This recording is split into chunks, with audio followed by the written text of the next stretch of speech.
Hello guys, and welcome to Tuesday morning on the flower farm, and I'm hoping to get absolutely loads done today, so I thought why not get the camera out and try and get back into the swing of making the videos. And today I've got helper coming, so depending on whether she wants to be filmed or not depends on how much I'm going to be able to show you today. But what the plan is to get this cover crop terminated behind me, and I've got another 2 beds of cover crop over there as well that need terminating, because I think we have had our last frost now and the temps are warming up a little bit, and I'm wanting to get this killed off so that we can plant into it when the time is right or when it's dead. And what I'm going to do is be mowing it down and then covering it up with the weed membrane. The only difference will be is whether I'm taking the residue off or leaving it on. I'm actually not sure whether the lawnmower is going to get through this, but we'll probably just have to give it multiple goes, set the mower really high to begin with and then lower it down as the crop gets lower and lower. So that is the plan for today, and also I'm going to be planting some plants out in the field. So I'm going to plant some helichrysum, possibly some Greek cress, and whatever else we get time to do today. So I'm looking forward to having a really productive day today, and I'm going to take you along with me. I'm going to start off the day by making some worm castings tea. I'm going to mix in some seaweed feed and some humic acid, I think, and I'm going to soak my plants that I'm potentially going to be planting out today in that, so that they've got some nice biology going on in the roots, in and around the roots, so that they can take that with them when they go out into the field. I like to try and add biology at every stage, so I'll put worm castings in when I'm sowing my seeds. If I'm potting on, probably put worm castings in as well, and I am soaking in a worm castings tea when I'm putting them out into the field as well. So biology at every stage will hopefully help to create really healthy plants.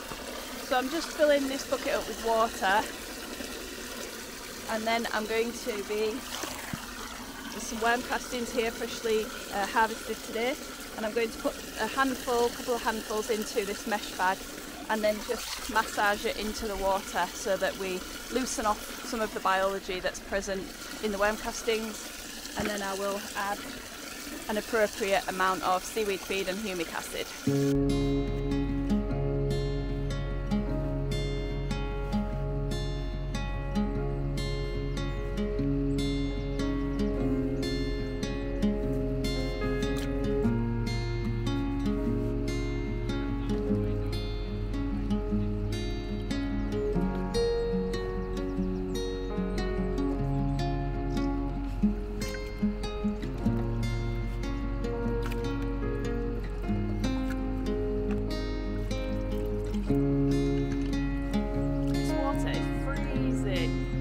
So I'm using this mixture as a soil drench kind of, so I'm going to be soaking my pots or my trays into it, but I could also decant this into my knapsack sprayer and spray it onto the leaves of my plants, and that beneficial biology is just going to coat the leaves and help to fight against pathogens and pests on our plant leaves.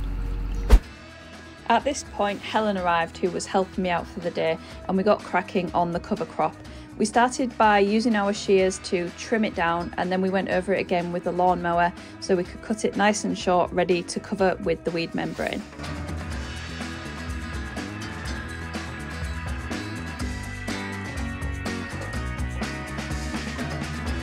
We covered with the weed membrane and got started on the next 2 beds, and we just handled those exactly the same.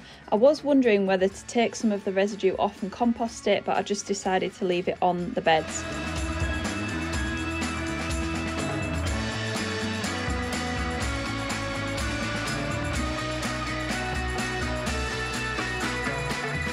As you guys know, if you've watched my videos before or if you've had experience of it yourself, weed membrane is a nightmare to deal with on your own, so I was so glad to have Helen with me that day. Well, we managed to get plenty done today. We terminated all 3 of the cover crop beds, so this one, these two even, and then the one that is just beyond the tunnel there. And we potted lots of stuff on, and we planted out about half, 3/4 of that bed there with helichrysum, some corn cockle and some Greek cress. So continuing on from yesterday, I am just going to move some Solidago perennial plants because they were here in this bed here that was a cover crop. I put them in a couple of years ago and they keep coming back, even though I keep thinking that I've killed them off. So what I'm doing is I'm going to plant them in this no-dig bed here. My poppies and snapdragons that I planted out still seem to be doing quite well in there, so that is a positive. I've just gone over it all with her because although there aren't many weeds, there was a couple of bits of fat hen and things that were popping up. So I've got a few Solidago clumps here, so I'm probably just gonna chop some of these in half or maybe even quarters just to reduce the size of them, and then I'm going to plant them in a row along here.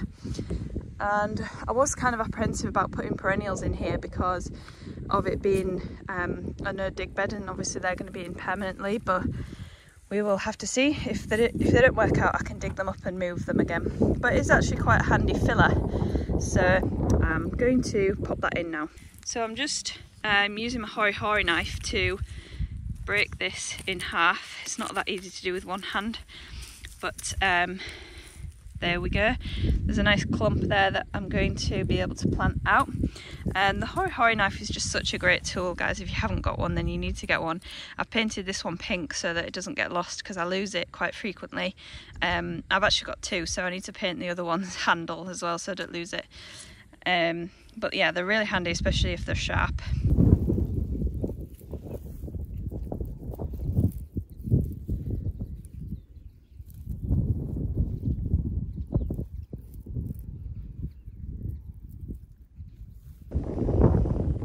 There we go, a not very straight line of Solidago, but it will flower all the same. And I'm just going to water it in quick, and then I'm going to take the hoe and sort out some of the front fields just to prevent those weeds before they get too on top of me.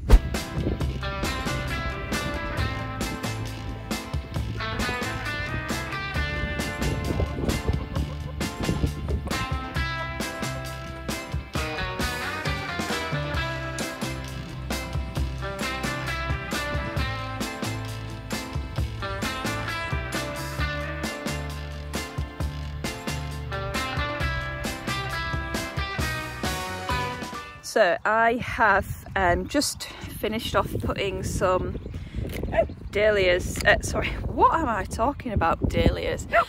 Just finished putting some of that living pathways in, and I just glanced over at my tulips, and I've got to use them for a wedding and a workshop on the weekend, and I am just a little bit concerned that they are kind of going to go too far before the weekend. So what I've decided to do is chop them down and store them somewhere cool and dark, wrapped it in paper, and hopefully they're not going to develop much more until I need them on Friday. I don't have anywhere like a cooler room to store the tulips. I know you can pull them up and store them, but it's not something that I do here typically. So I am just harvesting some, and I'm going to pop them in the worm room, which is a really cool dark area on the farm.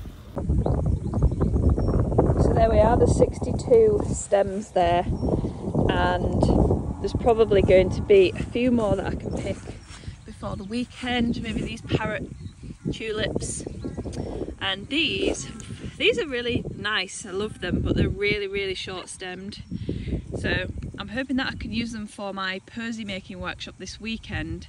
I'm hoping they've got stem length enough for that. So on the whole, the no-till tulip experiment has worked.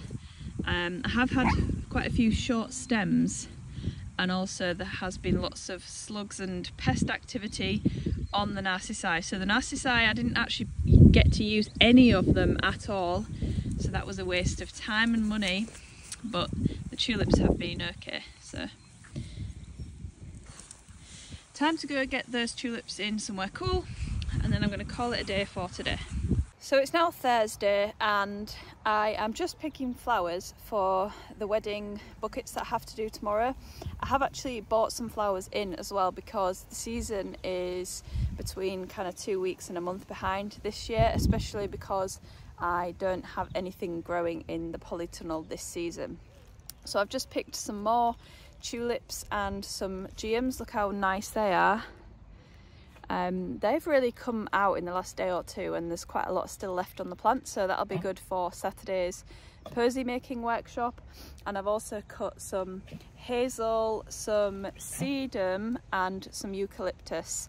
The sedum is just amazing. I can't stop singing its praises because it is so versatile. You can use it now, you can use it when it's got kind of developing the seed heads and it hasn't got any colour on it yet. I like using it as a filler then, and I like using it as a filler when it's in full colour. I mainly grow Autumn Joy, which is a pink colour, so towards the end of the season it kind of goes well with the autumn colours, but up until then it goes with anything, which is great. So I'm just going to go and put these down in the workshop, and I'm also going to pick some cherry blossom and maybe a little bit more foliage. I've got everything I need for the wedding now. I will just need some more for the workshop, but I can pick those tomorrow. So behind me is the flowers that I bought in, and I have just put them in water and I've trimmed the bottoms, but I need to take them out of the wrapper just so that they are easier to work with tomorrow. And I also have received my dahlia cuttings delivery this year, so let me know in the comments if you would like to see an unboxing of those and what varieties I'm growing this season. And what else have we got going on in here? Basically, yeah, just flowers and dahlias. What could be better? I've also had my vases delivered for the workshop on Saturday. How nice are those? They're like recycled glass ones. So they should be lovely. So I'm just going to go and carry on cutting some flowers. Going to cut some cherry blossom, and I've actually just spotted some clematis in the garden, so I think I'm going to chop a bit of that as well, just because that's very nice and whimsical for springtime.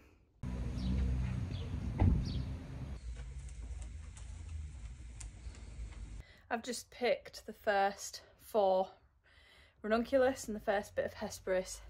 That is exciting.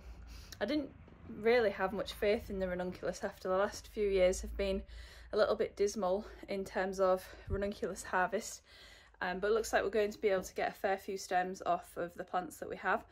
So I'm looking forward to being able to harvest more of those in the weeks to come. So I'm going to end this video there, guys. It's been a busy week and there isn't really a lot else I'm going to be able to show you apart from me just getting ready for workshops and delivering wedding flowers. So I hope you enjoyed this video. Please don't forget to subscribe if you want to follow along with my flower growing journey this summer. Thanks so much for watching again, and I'll see you on the next one.